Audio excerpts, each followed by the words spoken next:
So I am Dr. Prerana. I'm the Chief Medical Liaison for My Viva.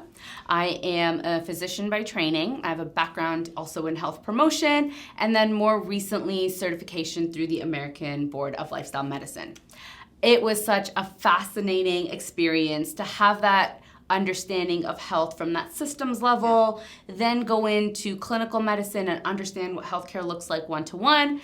And then at the end of it all, I caught myself being so dissatisfied because what I had learned in medical school did not translate to what patients needed from me as their healthcare provider. Yeah. And so that's when I researched and found lifestyle medicine. Yeah. And I'll get into defining lifestyle medicine in a bit, but I'm so curious because I had to do a lot of self-learning in terms of nutrition and fitness and the mental health space. So I want to know your background and a little bit of your education and your experience with patients. Yeah, so my name is Heather. I work at My Viva as well, and I'm a registered dietitian and certified diabetes educator. And I do a few different things. I see patients one-on-one, and then I also work with the corporate side of things and help other clinicians kind of get involved and increase their efficiency and help provide better services to their own clients and patients as well. So my education, I didn't start university wanting to become a dietitian. One, because I didn't know what a dietitian was. I'm from a very small town, so I started wanting to become a pharmacist. Didn't get in my first year, which I'm very thankful for now. Took a nutrition class and fell in love. Okay. And then realized I could get an entire degree and become a professional in this field. Mm-hmm. And the rest is kind of history. I ended up minoring in kinesiology because I have a passion for sports and staying active. And then from there, I've continued to increase my education and certifications just because, like you said, things are always changing. And especially with nutrition, there's a lot of fads and then a lot of research. So it's ever evolving. And even from what I learned then to what I educate now, it's changed a lot. Mm-hmm. So I've done my University of Australia Monash FODMAP certification to help people with gut issues, extra certification in sports, and then I'm a certified diabetes educator, and I've done that for the last 11 years. Okay. Wow, that is a lot of different hats I'm sure you're wearing, and a wealth of knowledge from different perspectives, and I love that. And the reason I love that and the reason why I like lifestyle medicine as a specialty is because of that comprehensive approach. So we all know what lifestyle medicine is, if we're here at the Lifestyle Medicine Conference, but it is the evidence-based medical specialty that focuses in on behavioral, motivational, environmental, and clinical principles to treat, manage, prevent, and sometimes reverse chronic disease. And it's focused on 6 pillars. So nutrition, fitness, mental health, so stress reduction, avoiding risky substances, strong positive social connections, and then sleep health, right? I know that is very important for health and well-being, and I think patients know that it's important for health and well-being. There's not a lack of knowledge. But what I found in the typical clinical setting with the 15-minute appointments was you couldn't deep dive into each of those problem areas. No. And that's when I met Lorene, actually, the founder and CEO of My Viva, at the Lifestyle Medicine Conference. And she described My Viva Plan in about 10 minutes. And I was like, this is it. This is the golden ticket that we've been waiting for because it is the how. And that is why our webinar today is titled The Silent H, the how of medicine or lifestyle medicine, right? Because we often get caught up with the why it's important and what we need to do that's important, but we don't really teach people how to make those changes. Yeah. So I think my question to you is, your appointment settings, given that you're a dietitian, they're really longer. They're 60 minutes. But I'm curious if you still found that to be sufficient enough time or if you too were a little bit frustrated with the time constraints. So it's 60 minutes in our setting here in the private world. In the public world, that's not how it is. So you're still very much restricted. And people come in wanting help with nutrition. But nutrition, we don't eat just to eat. We eat because of a lot of those 6 pillars that you were just discussing. So you really do need to unpack each of those areas. So when I was working, before meeting Lorene as well, I was finding that I wasn't able to really get to the root cause of what was causing the issues around nutrition. And then there was the accountability in between appointments as well, that I would give someone maybe a piece of paper or else a resource, and they would go home and they might lose that piece of paper, or else they weren't able to really keep on track with it, and they maybe go to Dr. Google in between appointments and then go maybe a bit off track, or else they would just get a bit dissatisfied or not be able to see me in time, and then they'd come back and be frustrated. Yeah. So I took it into my own hands to say I need to become more efficient myself to be able to provide better services and also be more comprehensive with the care I provided.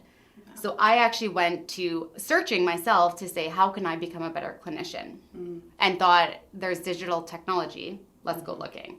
So I tried about 5 different programs myself, saw if they worked for me, saw if they worked for my patients, didn't like anything, and then came across My Viva. So I called up the office and said, I want to use it. And they said, who are you? And I said, I will come and tell you who I am. And I did that the next day. I drove 2.5 hours to talk to Lorraine. Oh, wow. Yeah. And I launched it into my own clinic. And I really saw the change of using that comprehensive wellness program that, like you said, the how. Because people have the knowledge for the most part, but they don't know then how to translate it into the home environment. Yeah. And then how to keep accountable. And what I really liked was I didn't have to worry about, was what I was providing them evidence-based? Was it researched? I knew that since it was built by a team of healthcare providers, I didn't have to go and fact-check everything. I had complete trust in that program. So I saw improvements in outcomes, both clinically and then just in patient satisfaction. And I became more efficient at my job, which is always a good thing, that I could have more time at home. Yeah. Okay, I love it. The first thing I want to hone in on is the fact that you went searching for digital technology to help you. And the reason I want to hone in on that is because the past couple of months, I've gotten to a lot of different medical conferences. Yeah. And I feel like we've been talking about digital health for a number of years. Yeah. But I get this sense that people have an understanding of digital health to just be education that's online. That's sort of the conversations I was getting into. So when I was trying to explain what we do with My Viva Plan, I found it a little bit difficult because it was often dismissed very quickly. And people would say, oh no, yeah, we've already got a digital platform, or we already got online education and resources that we provide patients. We already got online health education. And so my first question to you is, were you not threatened as a healthcare provider on your own about digital technology replacing you as a profession? And then 2, what was it about the other programs that you tried that you didn't like? So for your first question, I found that it actually made me stand out from other kind of healthcare professionals, and it made me more robust in the services that I provided. Because they came to me and we were able to look at their program, and I kind of was the key holder to that. And we could interact with it. And then they knew that by using this, we could work together. And they had a very robust program that had the meal plan, if that's what they were looking at. We could look at their fitness. We could look at their mental wellness. So it had so many aspects that I never felt threatened because it was adding to the services that I could provide them. Plus, it made me very unique that no other dietitians were really doing that, or healthcare professionals, that with this comprehensive program. And I guess that kind of answers the second question as well, that it was extremely comprehensive and it was interactive. And it was also automated in the sense that if they inputted their information, the program would update.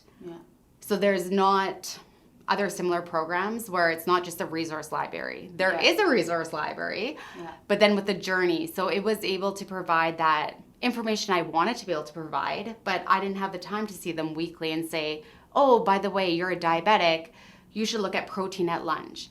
Oh, sick days, here's the information. And it was that comprehensive journey that said week 1 to 52, this is what you need to know. I would love to do that, but I didn't have the time. So My Viva was able to do that. And they really felt cared for with this program, and it was coming from me. Yeah. Yeah. Okay. So that's amazing. So the comprehensive piece is also what drew me in. It's your one-stop shop, the digital front door, if you will. Yeah. Where now you don't need a separate app for your mindfulness. You don't need a separate app to help you with exercising. You don't need a separate app for nutrition, right? Everything is in one place, and it really is a journey. And so I loved it for that reason. So the real-time adjustments that it makes. So let's say you've put in your diagnosis of type 2 diabetes, and let's say you put in that you're a vegetarian and you only want to focus on eating breakfast foods because you start your breakfast with a cup of coffee and you don't eat anything for another 5 hours, as most of us do. So then breakfast is your problem area, right? And so it can really help you hone in on that. I was using it personally as well, and I was traveling a lot for these conferences, and I put a very impressive goal I set for myself about exercising every day. And I was like, hold on, I'm traveling and I can't exercise every day. So I need to learn how to still move with intention and engage in physical activity, not so much exercise, just because that's what my lifestyle looks like right now. And I was able to go in quickly and change the settings, and I changed it to make sure I have a 20-minute dance party in my apartment or in my hotel or wherever I am every night. So I'm still moving, and it's something that I like to do. Yeah. And that's the other piece that I don't think people understand about behavior change and the self-efficacy piece. Unless you have intrinsic motivation and figure out your values and why certain things are important to you, you're not going to engage in that. So if someone said to me, you need to exercise, go to the gym and lift weights, 3 times a week, and then go join a swim club and then I'm going to be like, okay, cool. And I might do it for a week and I might stop. But if we break it down to identifying our values and things that are important to us, then you might naturally find ways to improve things such as physical activity. So I love music and I love walking, right? So now that's a 2-for-1. I'm listening to my music, I'm going on a walk, I'm being more physically active. Yeah. That has then the potential for me to venture off and find walking clubs in my community, right? And now it's turned into a larger activity, and maybe now I'm walking with a little bit more intention multiple times a week, right? And so I like that approach to behavior change. And I noticed that the platform gets people thinking about their values, their intrinsic motivators, and builds that self-efficacy. So I'm curious if you have a patient experience that you can share where you actually saw that in real time happen. Talk about that a little. So I actually want to make a few comments about what you just said. So in the fitness area, there is some great stretching videos that you could try within your hotel room. Okay. So just a little FYI. Okay. And then there's some also no weight workout videos. Yeah, I've seen that. Try those. Yeah. And then what you said about putting things together, within the progress area, that's where people really start to click. So there's that progress bars and graphs that you can look at, and people see when I walk, then my energy might be higher, and then maybe my stress is a bit lower, and look, I drank a bit more water. And those are the things that I might have been telling them, but until they see it graphed and that they're looking at it themselves, they come to me and be like, look, the day that I did this, and they're having that light bulb moment, then they're getting excited and they're making, like you said, your own goals and inputting it in and checking it off. And you see that intrinsic motivation just increase. And that's that interaction with the program that also increases that stickiness, where in the digital health world that people are saying, well, what's the stickiness? That's why we have such good stickiness and retention, is because people are interacting with it, and there's such a wide range of things that you can interact with, that's where that improvement happens. Right. So sorry, I kind of went off with your question. But so we've had really good outcomes. We've done a lot of different research studies, and then just working with one-on-one care. There's a particular patient that I had. She came in looking for dietetic services. She was about 59. A1C was elevated. Blood pressure was all right, but she was also on a couple blood pressure medications, a statin, metformin. She ended up, over time, we decreased her weight. she came off of both of her blood pressure medications and her statin. We decreased her metformin.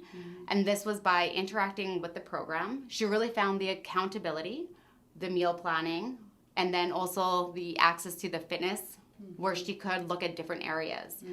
So like I said, the stretches, the different types of workouts that then she could progress to as her confidence and her ability increased. So that's just one of many instances, but we also, by working with her risk of heart, like so her Framingham risk. Yes, thank you. Decreased substantially as well. Okay, no, that's awesome. I think people don't understand the overwhelming amount of emotion that takes over when you receive that diagnosis. Yes. That alone can prevent you from taking action because now you're in that fight, flight, or freeze. Yeah. Your doctor tells you have type 2 diabetes and you immediately jump to, oh my God, I'm going to die tomorrow. Yes. Or you immediately freeze and you're like, I'm so scared to even eat. I'm not even going to have cake on my birthday, right? No, exactly. But it's like, it's not the one ice cream you had at the summer social that pushed you over the edge to this diagnosis, right? It's the patterns of eating, the patterns of the sedentary behavior over time. And sometimes it's genetics, and it's not even, people are like, well, I was eating perfectly. It's literally just the genetics that they could have been perfect. Yeah. And that sets them at a different playing field, right? And so they've got to arm themselves a little bit differently. And I love the fact that we can track the progress. So I want to talk about the progress tracking because it's not retroactive. So you're not counting calories. You're not logging in your food and feeling down and depressed about yourself. You're future forward, learning how to build balanced plates, learning how to exercise or move with intention, learning how to find a peacefulness or a mindfulness practice that works for you. And I love that part, that it's future focused. I'm curious, were your patients initially hesitant to start? And what was their initial response? And how did you get them engaged in behavior change talk? So sometimes it was, well, I'm used to something like MyFitnessPal where it's the tracking and, well, how do I know how much this was or this was? And like you said, that's the retroactive, and that can actually cause more disordered eating patterns than we want because it can cause, well, I went over, so I'm going to restrict tomorrow. And so they restrict, they get hungry, and so then they overeat, and it causes that negative cycle. So it's setting them up for success, that we're going to plan for success. You're going to check when did you have a balanced meal? We're looking, like I explained my breakfast. I had the protein, I had the fruit, I had the carbohydrates. And we're not saying this is healthy, this is not healthy. This is your balanced meals. It's including the recipes. It's including everything. So I also focus, we don't have to tackle everything at once. Let's pick and choose. And that's where the motivation came. And they understood that, we don't have to tackle this all at once. Let's look and pick what means the most to you and your why. And then let's focus on that. Yeah, I love that. And so it's bite-sized. Exactly. And I like starting off, you might disagree because you're a dietitian and it's the whole teach a man to fish as opposed to, feeding him fish. But this whole space of eating balance is extremely difficult for me, right? It is. And it's nutrition science. There's a whole degree for it for a reason, right? So I like the feature where I have the system build the meal plan for me. And I plug it in. But even that alone makes it easier for me and removes that cognitive load and that pressure. And I like that. And then I also can pull a grocery list from that, which I love. Beautiful. So now I want to eat balanced and adhere to my lifestyle medicine treatment plan, but I'm having a Sunday dinner and I want to cook for 10 other people. Fantastic. I'm just going to create a grocery list, select the people, party size, and I take that to the grocery store, walk around, and I just put into my cart whatever I need, right? So I love it for that piece. And then if you're teaching them how to fish for themselves, right? I love that feature too because you're learning without learning. So you'll see on the program, you've got your balanced plate. You know that this is the quantity of protein, grains, and dairy that you need. But then you'll hit the drop-down menu and you just pick. So again, the cognitive load is reduced, but you're picking from a drop-down menu that has been created based on your personal needs and is adherent to all of the practice guidelines, the clinical practice guidelines. So a learning tip. So I didn't know cottage cheese had a high source of protein, right? Yes. I think cheese and I think, oh gosh, cholesterol, no, I can't eat that. Yeah. That's just like the person with diabetes saying, no. Actually, I had a family friend that she was like, we offered fruit as dessert one time at a party, and she was like, oh, no, I can't eat any strawberries. I've got diabetes, right? And I remember thinking, how many strawberries are you eating in a day that's caused the diabetes, right? And my brain is also thinking, well, if you're choosing the strawberry versus, the strawberry cheesecake, that's a step up. Yeah. So celebrate that win, right? And take the balance. So I love that piece. And while we're on the topic of cognitive load, I want to talk about reduced cognitive load for the healthcare provider. So the tracking that we had talked about earlier, physicians, dietitians, psychologists, whoever it be, can track progress. And that can be as frequently as weekly if they wanted to, because you see data points, right?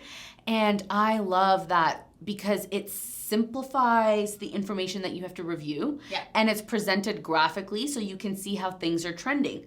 So if you see that stress levels went up and water intake decreased for the month of February, you can say, hey, Prerana, talk to me about what happened here. And then Prerana would say, oh, yes, I was moving to a new house and I was super stressed out, and this is what happened, right? So it really streamlines care delivery, because while you might still be spending 15 minutes in the clinic visit or an hour in the clinic visit, the cognitive load is decreased. You've now got structure to guide that clinical visit to have a more meaningful conversation, as opposed to, oh, you want to know if mangoes are appropriate now that you have diabetes? Let me look this up real quick. And then the doctors are on Dr. Google as well. Like, what is that? So I found that it allowed me to make my clinical decisions also based on what they were doing at home. And I was only looking at one program versus them saying, oh, let me just pull up this app, and here's my scribble notes of this. And like you said, it was all graphed, and I could compare it so concisely that I could just take 5 minutes beforehand, look at it, and then also have them maybe describe a few instances. And then I was making my decisions based on not just how they were feeling in the appointment and them trying to remember, because let's be real, everyone's memory isn't the best, but it was actually recorded data from home. Okay. So that's where we saw the improvements of clinical outcomes. Okay. Because of that. Okay, I love that. That's got to be so rewarding to you as a healthcare provider, helping you bring that joy back into practice, right? That's why this webinar is titled The Silent H That Saved Me and My Patients, because we all know that there's a high amount of burnout, especially in the physician space and, all allied health professionals as well.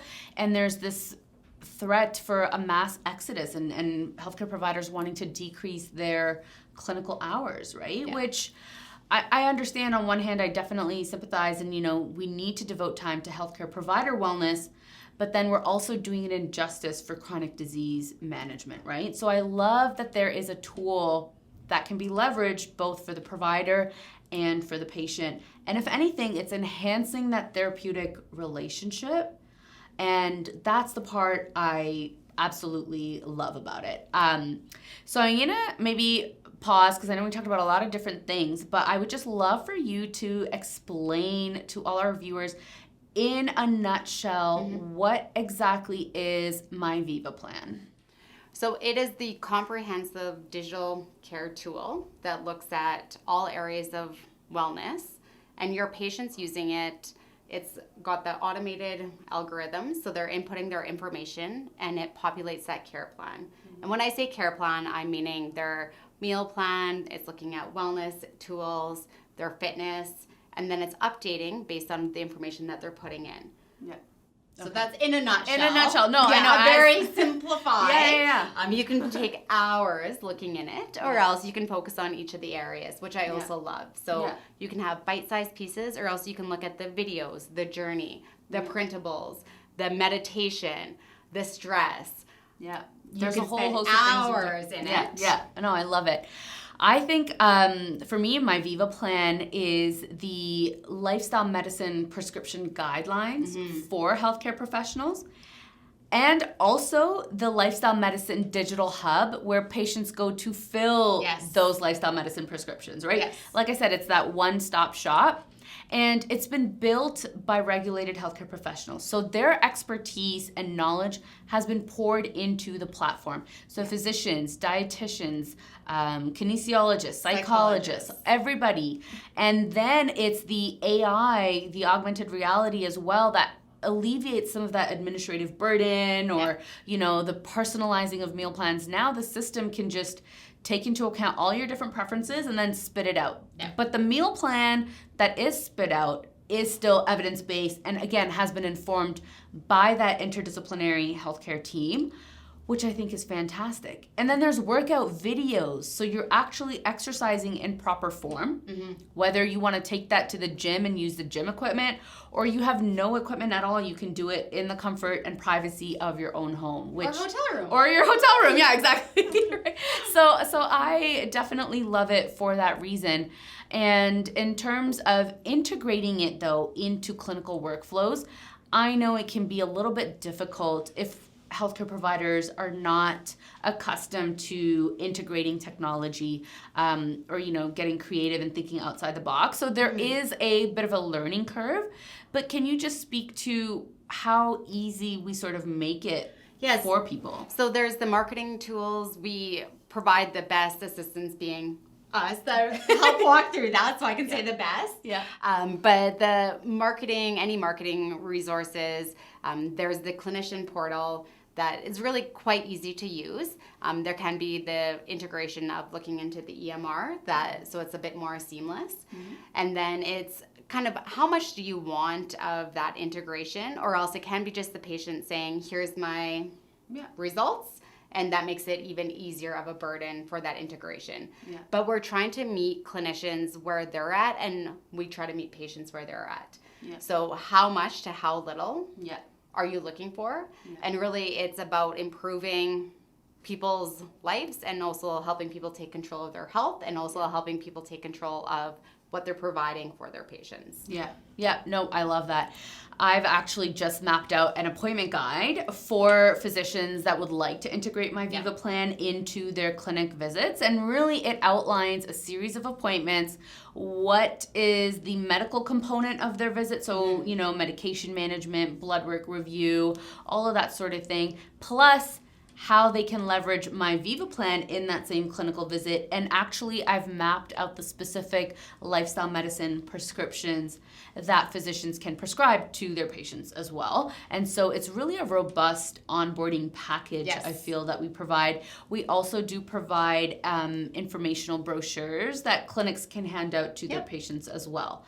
And if your patient that you're caring for is nowhere near ready for a behavior change and they're still in the pre-contemplation stage, we would still encourage sharing the video and the resources. Exactly. They can still come onto our platform. You don't even need to follow a meal plan, a fitness plan, or a mental health plan. You can just log on and look at the recipes that we have. You can just look at the mindfulness videos that we have and sort of like a la carte, just sort of pick, today I'm feeling like I want to have a nice, you know, snack, but I want to see what's out there that's healthy. Just go on the platform and take a look. It's like Pinterest, dietitian, chef-approved recipes. Yeah, there you go. And it's starting with those daily reflections. It's starting to become aware of how your habits and your feelings and behaviors are intertwined. And really that's the aha moments that then can get someone from pre-contemplation to contemplation into action. Yeah. And that's where that intrinsic motivation starts to build. Yeah. So it's getting people, you know, spending 5 minutes a day of putting in their daily reflections that are customized to each person using it, that can get someone going, okay, I get this now. Yeah, this is and that's where that CBT comes into play. Yeah. No, I love it. I love the reflections. They're very simple. You can take it takes 2 minutes to 7 minutes to 70 minutes if you want to. Exactly. It's about how much time you want to spend on there. And I love the reflections because even that, very simple question. So it's questions such as, did my actions today support my nutrition goals? Yep. And that nutrition goal is what I set for myself. Yep. It's a simple yes or no, right? And then what's one thing you did well today? What's one thing you struggled with? What's one thing you're grateful for? Even right? that grateful question, we know that showing gratuity shuts down that stress response. Yeah. That's a positive outcome, just that question alone. Yeah. Yeah. So if you just do that, yeah. you have a positive outcome. Yeah, no, definitely. And all our users, we've done research and looked into the minimum number of times they need to be logging in their reflections. And I believe it was just 9 times in a month that they need to be logging to see some type of clinical outcome. Yep. Which is fantastic, right? And that equates to patients into corporate work. You're starting to see the decrease on sick days, the increase on productivity. Yeah. So it's not just, looking at individuals that can get benefit from this. It's really looking at how do you put this into a larger organizations, into looking at population-based as well. Yeah. No, I love it. I love it. I'm sure we can chat about this forever and ever and ever. Hours.